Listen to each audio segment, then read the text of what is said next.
शाम का ढलता सूरज बरामदे में लंबी पार्सप्रेडियां बानास्टाया था। सूजा और मुराद के मिलने का यही वक्त होता था। उनका खेल था कैरम, जो दोनों को बहुत पसंद था। यह उनकी दोस्ती की रस्म थी। उनकी गहरी दोस्ती का निशान उनके बीच घिसी हुई लकड़ी की कैरम बोर्ड कीपी थी। काले और सफेद गोटियां बीच में सजी हुई थिन पुरानी लकड़ी की हल्की सी खुशबू हवा में तैर स्टेई थी। एक जानी पहचानी और सुकून देने वाली महक सुजा ने स्ट्राइकर को ध्यान से अपने हाथ में पकड़ा। दत्त ने निशाना लगाया। माथा एकाग्रता से सिकुड़ा हुआ था। फिर कलाई के एक झटके के साथ दत्त ने स्ट्राइकर को बोर्ड पर दौड़ा दिया। टकराते हुए गोटियों की सुखद आवाज स्टंडाटे में गूंज उठी।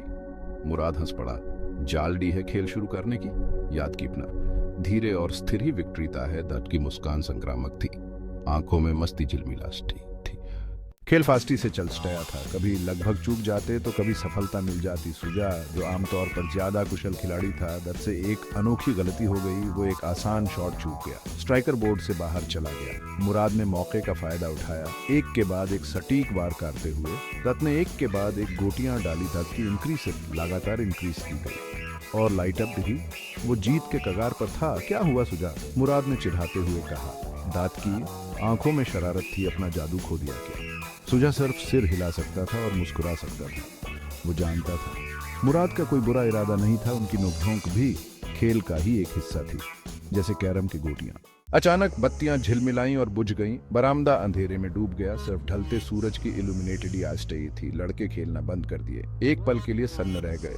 फिर हंसी ने स्टनडाटा टोहट दिया। यह सुजा था, जिसकी आवाज अंधेरे में गूंज स्टेई थी। वाह, ये तो अजीब हो गया।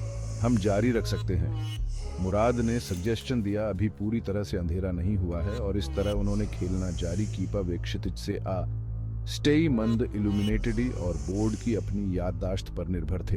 खेल कौशल और याददाश्त की परीक्षा बन गया, एक नई चुनौती जिसे पार करना था।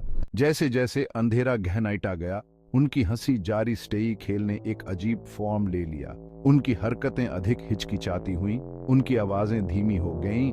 कैरम के गोटियों की आवाज स्टन डाटे में तेज लग स्टेई थी। उस पल में एक अनोखा जादू था। इल्यूमिनेटेड की अनुपस्थिति ने उनकी अन्य इंद्रियों को तेज कर दिया था। साझा अंधेरे में उनकी दोस्ती का बंधन और मजबूत हो स्टया था सुजा, जिसकी टोवर्ड्स स्पार्धी भावना फिर से जाग गई थी।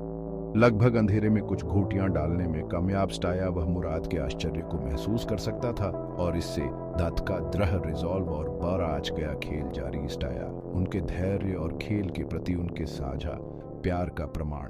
अचानक बत्तियां फिर से जल उठीं।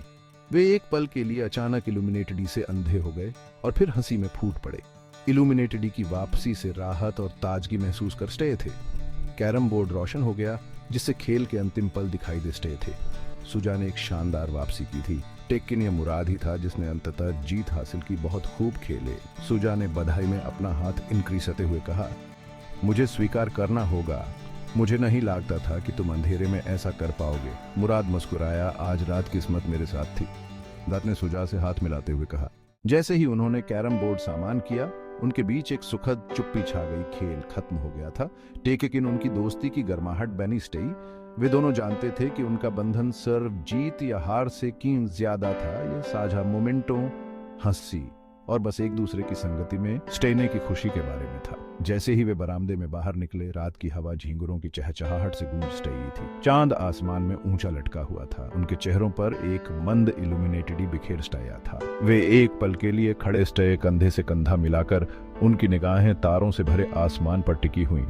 थिन ब्लाइट यूपी का जाना, अंधेरा, खेल, सब कुछ महत्वहीन हो गया। जो रह गया वो था उनकी दोस्ती की स्थायी ताकत। एक ऐसा बंधन जो टवर्ड्स स्पर्धा और टवर्ड्स द्वंद्विता से पारे था।